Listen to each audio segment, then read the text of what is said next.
Hello, everyone, and welcome to week number one of the JJDL Worst Takes Division. This is my first round matchup versus Chris Reed here, and this is the teams that I have. My team, of course, consists of Porygon Z, Premier, and Alcremie. Well, we're against classic Gholdengo, Maushold, Talonflame, Azumarill, Rotomo, Crocodile, Mienshao, Rabsca, and Tinkatuff. So overall, this is a decent matchup, I think, for Primarina looked very good in this matchup. Rotomo does give it some troubles. Besides that, it's pretty good into Talonflame. Doesn't mind the Azumarill hits. Has some offensive capability against Krook and Mienshao, but the biggest threat overall to my team is the Gholdengo. Primarina takes neutral from Make It Rain. Alcremie is weak to it. A Shadow Ball can kill Metagross. Scyther is weak to not only Gholdengo, but really struggles against Talonflame and fake out things from Mienshao, as well as rock moves from Crocodile. Magmortar is my best answer into the Gholdengo. Forterra, clear fire type can tank Make It Rains. A little muck isn't bad. It can not take much from the Shadow Ball. Make It Rain, depending if what I bring is a little bit dicey, but overall it is bad. Vikavolt here is actually looks insane into almost everything. Thunderbolt hits everything except Crocodile, and when it doesn't hit, it hits with Bug Buzz. So as long as you don't, if bring yourself the wrong move, Vikavolt has an incredible matchup here. And overall, I think from my side of issue, it's mostly containing the Gholdengo, the Maushold, and the Crocodile, which I identified as the main threats. Uh, Obviously, their team's a lot speedier than mine. They do have access to Tailwind. Well, they do have access to Trick Room with Rabsca. However, I don't think it was coming into this my team when I prepped. I thought with Magmortar, Primarina, and P2 being able to deal with it as well as Metagross and Alolan Muck probably wasn't bringable. So my best idea here was to bring Trick Room with Vikavolt and Supporting Cast and Magmortar Redirection. So I'm going to show you the pace of the team that I brought to week number one. Starting off with Porygon, it's a simple Violite set. It's Tear type Steel to deal with Make It Rains a little bit better. Has negative speed nature, has special defense by Make Rate and some defense. Thunderbolt has coverage into the Azumarill. Tri attacks good into almost everything. Cover and Trick Room. Thunderbolt also hits the Gholdengo, so it doesn't leave me anything exposed for Gholdengo if it decides to Ghost. We have Bagboarder here, the older brother, holding that Rocky Helmet Flame Body to take those defensive hits with Follow Me. It's there to take Crocodile hits, to take the Maushold hit specifically if it tries to go for Population Bomb. It has Flamethrower to deal with the Golden Ghost, Thunderbolt to deal with the Azumarill, and Protect as well. Next, we have Metabro or Metagross here holding the Lumberry Fleafort to get burned by the Talonflame. It has Iron Defense Body Press, does really well into 90% of the team, minus the Gholdengo. Heavy Slam also does pretty good into everything, minus Gholdengo. Protect. Basically, this thing is used for everything minus the top two, and if I don't see Talonflame, it looks even better. Rainbow Sludge is the Muckalole holding the Agov Berry with Gluttony. I didn't really want to do Poison Touch this game. I felt that overall, Gluttony was actually pretty better, especially when I want to leave Make It Rain hits with the HP. Allowing me to eat it early and hear more HP is great, with knockoff being great into my opponent's team. Drain Punch doing well into Steel Terror Gholdengo, Maushold, and etc. Poison Jab just is there for Poison Hit and Protect. Next, we have the Silly Water Singer, or Primarina here, holding the Assault Vest to live those Make It Rains, HP, and has some defense on it to live as well. Hyper Voice with the Liquid Voice's Water type move good into everything. Energy Ball's there for the Azumarill. I don't expect it to be Sap Sipper. It's probably 100% of the time going to be huge power in this matchup. Moonblast to hit generally, and Terra Blast with Terra Blast Fire to hit the Gholdengo. Next, we have V-Drive the Vikavolt holding the Zap Plate. This thing has maxi and max special defense. This thing is going to be the slowest thing in Trick Room. Hitting with Thunderbolts, Volt Switches to switch in and out. Bug Buzz and Protect as well is going to be huge into this game. So enough about talking about the team. Let's get into the first game of the season. We're going to see from Chris Reese's size, the Crocodile does come, the Golden comes, the Emerald comes, the Maushold and Talonflame, and the Mienshao come. I do have good preparation, I think, for everything. And we did get Jordy, if we look at it back at his team. Um, correct. The only thing that I could have come made the wraps go to Rotomo, besides that, I think I got everything that I thought was coming correct, and we're gonna go just speed normal here and see how it goes. So the battle's going to be Crocodile and Talonflame by my opponent, led off with Magmortar and Porygon 2 from me. We see it is Intimidate Crocodile, which makes a lot of sense into my team, and it means it is not Moxie. It also means it is faster than Porygon, but we expected that in the first place, and the download gets that special attack boost. So the first thing is I'm always going to follow me here first. Earthquake is pretty free, but if it wants to go to a single head move, it can go right into Porygon and the Talonflame. If it decides not to use Tailwind, go for it. Brave Bird into the Porygon, a Fire type move into the Porygon, or seeing it's Steel type, or a Brave Bird, then Porygon can get the Trick Room off. So we see the Follow Me come out here, and we see Swords Dance from the Talonflame. That is not anything I was expecting on Talonflame. It is not. So that was a little bit scary, as we also see the knockoff come into the mag. Soon the knockoff is, of course, trying to target the Porygon 2 and not really Violate as well. So it gets rid of my Rock Helmet, but it does take Rocky Helmet damage in case it wants to break up for the Sash, and we get the Trick Room off. So now we're in a good position. We just want to keep the Porygon alive from, so we're going to go for another Follow Me, and we're going to go for a Thunderbolt into the Talonflame. Normally, I would go to try attack into the Crocodile here, but seeing that Talonflame at times to attack and knowing probably with the special attack boost, if it is not sashed, it's going to take it out. Seems pretty good for me as well. If Magmortar would end up dying this turn, that also be okay. Allow me to a free switch it in the back. As well as I don't think Crocodile is going to do anything other than knock off. If it does, it's probably going to be an EQ. So Thunderbolt is super. It is a crit. The crit did not matter, especially not with the +1. But we found out this thing is not Sash. Talonflame goes down, and then High Horsepower does take out the Magmortar here. Interesting to know it is not Earthquake. So that gave me information thinking it might not possibly be Earthquake. And the Magmortar going out is perfectly fine for the scary Talonflame. Next, we're going to bring in the Silly Water Singer here, the Primarina, which is going to end up being uh, faster than Porygon, and we're going to see Azumarill here. So the big threat here is the Azumarill for sure. That's the first thing we need to go for, and let's see what happens. So the Protect's going to come for the Crocodile, keeping it safe for another turn. The Tri-Attack was going into the Crocodile. The reason to not double into the Azumarill here is figured if the Azumarill has Protect, which I figured was pretty likely, doing that and getting a Crocodile out and get a High Horsepower or a knockoff into the Porygon was not ideal. Also covered for in case it did want to just not protect. Tritech has a chance to kill non-bulky Crocodile, so it covers both bases there. Now we do get the right read and go Energy Ball into the Azumarill to cover both slots, and that does 40%. That did a lot less than I expected it to, indicating this is either AV or very specially defensive. Play rough goes into the ring here and does just over half. That defense micro, this most likely means it's something probably for the Azumarill, like max HP, max attack, adamant here. So the next turn, now that the Crocodile is free, we go for the try attack and learn. It actually does not kill. This was definitely a little bit of a misjudgment here, but I do cover with the Hyper Voice this turn anyways, because I know Energy Ball is not going to kill the Azumarill. But there was good information to know that the Crocodile does not die to the Tri Attack. Hyper Voice comes out, killing the Crocodile, it to go down here, and the Azumarill is going to actually not kill the Primarina. That is a huge roll.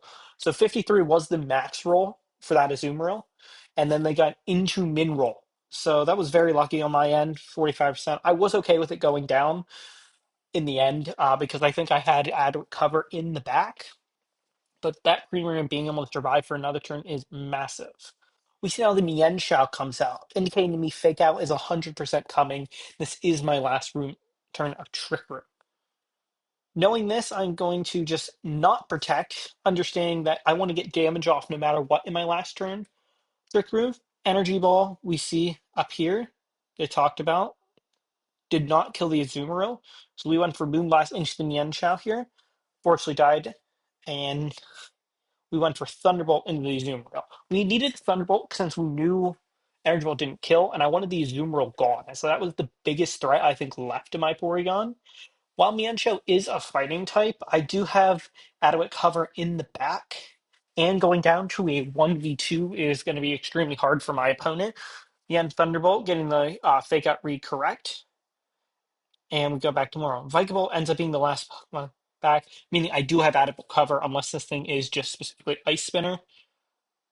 We learn it is going to Terra Steel here to predict the Triforce and live. It is going to close combat, and we learn it does not kill, but we know with how much damage that is almost certainly max speed, adamant, just damage Mienshao. It's going to lower its special defense here, allowing the Tri Attack to do 62% and just picking up the KO with Thunderbolt for the first game. So we take the first game here out of the best of three. Move on to the second game with some good information on the Crocodile sets, Azu sets, Mienshao sets. It's also very interesting to know that Gholdengo or Maushold did not come game one. This meant for me that I was almost certain, if not both, or one of the two was going to come for game number two. My biggest thing is I think out of these that they would drop, I think Mienshao is going to be dropped for the Gholdengo or the Maushold, but I think the Krook and the Talonflame are probably coming back with maybe Azu. But my guess was some sort of a Maushold Gholdengo League game two with Crocodile and Talonflame in the back. We're going to go to game two here, and I'm going to lead the exact same Pokemon as I found no reason not to. And it is the Gholdengo Maushold as predicted for my opponent, so I'm able to get the P2 and Mortar out here. Now, Maushold does include Follow Me, but I know the most important thing is if I'm able to just click Follow Me, if it goes for the Pop Bomb, it's perfectly fine. It's going to end up killing itself to Rocky Helmet damage. So what I'm going to end up doing here is just being able to get that follow me out. We do see the Terra Dragon, indicating that it was scared of taking a flamethrower or a fire type from the Magmortar. This is good information for me. And also me keeping my Terra for now means I'm almost certain to get this Trick Room up with the follow me. So we see the nasty plot coming out for Gholdengo, indicating it's not a choice set, and it is a nasty plot set. It is also interesting to know that this Gholdengo is faster than the Maushold, meaning this Maushold is running almost zero speed or zero speed or very little amount of speed, indicating to me this is either a bulkier Maushold or a more supported mouse, or it's just like a max HP, max tax variant. So Naspod is very scary. You see the Super Fang coming in here. Good play by my opponent not to go for Population Bomb and do half health, although it is going to suffer Rocky Helmet damage. And it gets burned. Flame Body is great here, and burning the Mousehold significantly so that it can't really go for anything other than Super Fang and the aforesaid Follow Me, meaning I could sort of ignore the Mousehold at the moment. And the Trick Room's going to go off, and I know I am the slowest here. So they're going to switch out, and we're going to figure out it is a Azumarill, not the Talonflame in the back. I figured with the lead that it could be a Azumarill in the back, but unfortunately for myself, I go for the Tri-Attack into the Gholdengo, which does absolutely nothing because I have an attack buff, and they Flamethrower into the Gholdengo. I wanted to see how much the Flamethrower did. I was trying to hope that Tri-Attack plus Flamethrower would be able to get it down so then another Tri-Attack would be able to kill it. But unfortunately, that only brings down to 44%, meaning I would have to double into it the following turn if I wanted to kill it. It's going to go for another nasty pot here, which I think is pretty greedy. I think going for the Make It Rain here was probably the right play for my opponent to whittle down the P2, but it does go for another nasty pot, meaning I have to deal with this now. So the Zoomer is going to switch back out from Maushold here, expecting a Thunderbolt in the size. I'm going to Terra Steel. I know a Make It Rain is coming here. I have to Terra Steel in order to resist it, or else I am definitely going to perish here. It actually goes for the Protect. So could I have waited another turn to Terra Steel? Yes, but I feel in hindsight it's definitely the right play, and it's also a great play by my opponent to Protect. I do the Tri-Attack into the Gholdengo and the Flamethrower, doubling up trying to get rid of it, but unfortunately ends up just for me wasting a turn of Trick Room. The next turn, we do see Follow Me. I was expecting Follow Me to come out. However, in my sort of circumstance, the best thing I could do was just click Tri Attack and Flamethrower again into the Gholdengo, Reason being, it probably is not going to go for attack twice, and if it gets redirected anyways, it gets redirected. So the try attack's going to come and only do 25%. I mean, this is very, very either AV or just HP investment. It's going to get Citrus to return to 7-2, which is again not great for me, and Flamethrower is only going to do 31%. So it basically did nothing this turn. Here comes the Make It Rain out, and it's going to kill, but only do 37% to Porygon at +3. Sorry, +4. That is ridiculous. I find that absolutely astounding to me that that only did 37%. But I'm telling you, this is how much Gholdengo Porygon 2 is. And this also means at the minus, if I protect, Porygon will live another hit from Make It Rain Gholdengo as well. So Magmar is going to faint here, and we only have one turn trick, and we're going to bring the Vikavolt here. Vikavolt is my Trick Room sweeper. It can KO the Gholdengo with a Bug Buzz, or it could threaten the Maushold with a Thunderbolt or a Volt Switch between. So my play here is to definitely go to Volt Switch and get this thing out. I don't want to take any hits, and I think I'm going to need it for later, especially for that Zoom roll here. So they actually switch out the Maushold here, expecting me to go for the Gholdengo. The Gholdengo protects. That allows me to get a free Volt Switch into the Maushold slot. I was expecting to kill Maushold, bring something in, force the Azumarill or the Ast Pokemon in, but instead I get a huge Zap Plate Volt into the Azumarill, taking 80% here, and I'm able to bring in Primarina. Unfortunately, I do want to cover for the Gholdengo, and I did try attack, but that was an amazing turn for me. Great job. I don't blame my opponent for attacking, but great job by me for folding there. And now we're back to normal. I want to get Trick Room back up, but it's a little bit risky. Make It Rain, I would definitely not want to protect Bring Arena here if I wanted to live a Make It Rain plus whatever Azumarill comes in. But we're going to see what happens. Make It Rain comes off. And as we see, 32. And I don't protect, specifically, I do not protect Bring Arena here because I want to allow P2 to get a Trick Room up or a Recover up. That's check full. And knockoff does not kill. I think play rough wouldn't have killed either. I think they would have had to gone for a water type move, but it is going to get rid of my, which does suck. I'm able to get the Moonblast and kill the Gholdengo though.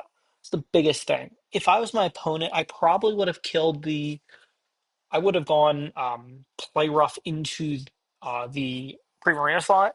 I think allowing the Gholdengo here is probably a mistake, but overall, I can't blame my opponent. Porygon 2 has been a pain all game. I'm able to actually Thunderbolt. So the reason I didn't end up actually going for Trick Room here is one or two reasons. If I ended up dying, it doesn't really get him anything. Two, I didn't think I'd need to recover here, as I thought they'd probably go after said Primarina. And I know getting rid of the Azu now to allow my Vikavolt to either come in for free or just having it in the back is probably the better play. So I'm able to dig a double knockout here. Now we know crippled Mousehold's in the back, and I'm expecting now Crocodile come. Mousehold comes out, and there is the Crocodile. Ain't dropping that. But what's going to happen here is I want to let my Primarina go, and I'm hopefully trying to get a recover off with Porygon. The reason for this is, excuse me, that I feel like they're going to target the Primarina specifically for the fact that it threatens the Crocodile. It's high HP the most. They've seen Tri Attack and Thunderbolt. They don't know what my last move is.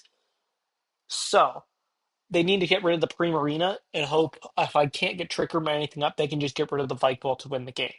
So my opponent does get rid of the Primarina here, and they go for the Population and unfortunately miss the Porygon. I feel bad.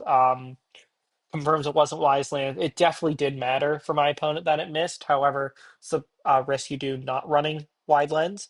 And because it missed, it allows me to recover back into this game. Seeing that I missed, it allows me to get Vikavolt in for free. I've not seen a single rock type move or anything from this.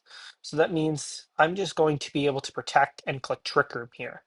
I feel like they're going to go after Vikavolt and not actually go after the Porygon here too, for Crocodile, knowing that Bug Buzz can take it out. I am correct. It goes for the knockoff in here, knock off any potential Focus Sash. Anything else? The Mousehole goes for Fang. and I'm able to get the trick room off, and that is going to 100% seal the game for my opponent. Even with they would have to get 3 to 4 times protect here, which unfortunately is not going to happen. The Fall Me is going to take the Buzz away from the Maushold, and I'm going to get a recover off in case this Crocodile wanted to hit and kill P2. It goes to that Flourish Hour and does not KO. It does protect, but in the end, it is not going to matter. Bug Buzz will, plus whatever move Porygon is going to end up taking the Crocodile out. And Bug Buzz does end up taking the Crocodile out. So good game from my opponent. Very well played. They had some cool, unique stuff like Sword Stance, Talonflame that I would never guess. But we are going to start off the worst taken with a 1-0 record, winning 2-0. So stay tuned for next week for the JDDL Worst Takes Week 2 battle. And stay tuned either tomorrow or the day after for my replay of the JJDL Good Cop, Bad Cop singles division, where hopefully we can go 1-0 as well.